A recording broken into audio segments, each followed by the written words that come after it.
आपने अरशद शरीफ के कातिल तलाश किए? दहशतगर्द तो आपने घर बैठ के 40 दूसरे के घर में तलाश कर लिए ना। तो आपके पास इतने ज़रायर हैं, आपने अरशद शरीफ के कातिल तलाश किए? मुझे आप ये बताएं, आप तीसरी दफा उसके बाद गवर्नमेंट में आए हैं, क्या आपने मॉडल टाउन के कातिल तलाश किए? मुझे आप ये बताएं कि आपने 2 दफा गवर्नमेंट आपकी रही है, आपने नवाज शरीफ की बीमारी तलाश कर ली कि उसको मर्ज क्या है?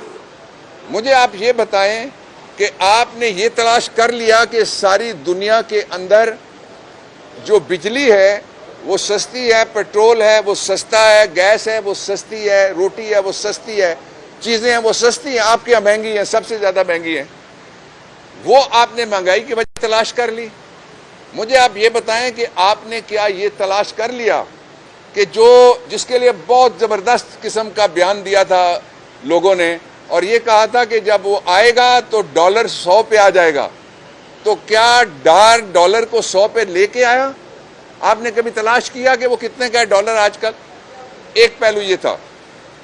इसलिए इमरान खान के खिलाफ जितनी भी कार्रवाइयां हैं और पीटीआई के वर्करों और लीडरों के खिलाफ जितने भी मुकदमे हैं, उनमें उतनी उनकी औकात है और उतनी उनकी हकीकत है जितनी नवाज शरीफ की बीमारी की थी। ये वो झूठ था नवाज शरीफ की बीमारी वाला, ये मुकदमों वाला भी झूठ है। इससे ना कोई डरेगा और ना कोई इमरान खान का साथ छोड़ेगा। कल ये एक सर्वे जो आया उसमें इस सारे जुल्म और काली रात के बावजूद 71% पाकिस्तान की आबादी ने यह कहा है कि अगला वोट हम इमरान खान को देंगे। दूसरा, मैं अब इसका पहलू आपके सामने रखना चाहता हूं। कुछ जो लोग हैं वो छोड़ के जा रहे हैं। ये कहा जा रहा है टेलीविजन पे, जो पहले छोड़ के गए उन्होंने कितना एक फर्क डाला जाके वो बैठे कि कोई और अगर परिंदा एक हरी शाख से उड़ के सूखे हुए बरगद के दरख्त के अंदर जो गिद्ध बैठे हुए हैं उनके साए में बैठेगा, उसकी क्या हैसियत रह जाएगी? और जाने वाले किसी पे तबसरा नहीं करता, हमारे कुलीग रहे हैं। एक प्रिंसिपल मैंने आपके सामने बयान किया है। मैं दूसरी बात आपको ये बताना चाहता हूं कि जो जाएगा, टेस्टेड और ट्राइड पाकिस्तान की जो यूथ है, जिस तरह से मुराद शहीद को टिकट मिला था, जिस तरह से फरूख हबीब को टिकट मिला था, जिस तरह से अब उस्मान डार को टिकट मिला है, जिस तरह से सियालकोट के एक और जवान को जो लाहौर में रहता है उसको टिकट मिला है, जो यूथ है उसको टिकट मिलेंगे। नए चेहरे जो सामने आएंगे नई एनर्जी के साथ, वो नए हालात के लिए ज्यादा फिट होंगे। इसलिए अगर किसी को गलतफहमी है कि पाकिस्तान तहरीक इंसाफ को तकसीम किया जा सकता है, मुख्तसर किया जा सकता है, -1 किया जा सकता है, दूर कर ले। तीसरी बात बहुत इंपॉर्टेंट है, ये कहा गया कि इमरान खान मुल्क छोड़ जाएंगे। ये कह कौन रहा है? जैली शेर कह रहा है, जो 2 दफा भागा है अपने कारकुन अकेले छोड़ के। उसको तो कारकुन रोकते हैं बाहर ना निकलो, वो बाहर निकलता है। वो असली मानों में अल्लाह के ऊपर तवक्कुल रखने वाला वो आदमी है। और हम भी आपके सामने खड़े हैं, पूरे शहर में हम मौजूद हैं, हर अदालत में हम जाते हैं। क्यों डरेंगे भाई? हमें डरा कौन सकता है?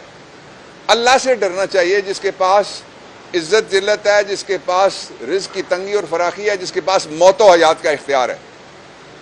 उससे नीचे किसी से नहीं डरना चाहिए, लोगों का एहतराम करना चाहिए। और मैं हैरान हूं कि एक ही मंत्रा चला हुआ है जी, इदारों की इज्जत करो। इदारों में क्या ये इदारा शामिल नहीं है जिस पे आप खड़े हैं और मैं खड़ा हूं? इसकी इज्जत ना करो। और फिर मैं इस तस्वर के खिलाफ हूं। कायदे आज़म ने यह कहा हुआ है, उन्होंने कहा कि इदारों की जिम्मेदारियां होती हैं इसलिए कि उनको तनख्वाह मिलती है। इज्जत लोगों की होती है जो तनख्वाह देते हैं। लोगों के आप कपड़े उतारें, लोगों को आप सड़कों पे घसीटें, लोगों के आप दरवाजे तोड़ें, और आप ये कहें कि आप बड़ी जमहूरी हुकूमत हैं। और फिर आखिरी जो मैं आपके सामने रखना चाहता हूं इशू, इसके ऊपर हम इसको चैलेंज करने लगे हैं, इसलिए कि जो 90 दिन के बाद जो हुकूमतें 90 दिन के बाद जो हुकूमतें अभी बैठी हुई हैं, वो आईन मुसलसल तोड़ रही हैं। और मुसलसल आइन तोड़ना मुसलसल संगीन गद्दारी है। ये मेरे लफ्ज नहीं, आइन के आर्टिकल 6 के लफ्ज हैं। और इन्होंने, इनका हौसला जरा देखना, वो तस्वीर आप लोगों ने चलाई है, मैंने देखी है, जिसमें यहां हमारी रेगुलर फौज, रेगुलर पुलिस नहीं खड़ी, एक प्राइवेट लश्कर है, उसमें एक आदमी ने ऊपर मोबाइल रखा हुआ है, नीचे डायरी रखी हुई है, उसके नीचे पता नहीं क्या रखा हुआ है, और साथ उसने एक पिस्टल लटकाया हुआ है, शराय दस्तूर पे है। करो ना पर्चा डबल मीम पे, पहला मीम मरियम का, दूसरा मौलाना का। डबल मीम आइन से, कानून से बालातर है। मुझे रोका गया था उस दिन कि आप सुप्रीम कोर्ट नहीं जा सकते। जो उनको कहा गया था, ड्यूटी ये थी कि जब तक फैसला हक में नहीं आता, और ऐलान भी था हम बैठेंगे। क्या हुआ? हलवा खत्म हो गया। सरकारी हलवा था, हलवाई की दुकान पे दादाजी की खैरात हो रही थी, इसके बावजूद उठ के भाग गए। इनका कोई मुस्तकबिल नहीं है। इमरान खान वापस आ रहा है, आप इलेक्शन जल्द होता हुआ देखेंगे इंशाअल्लाह अज़ीज़।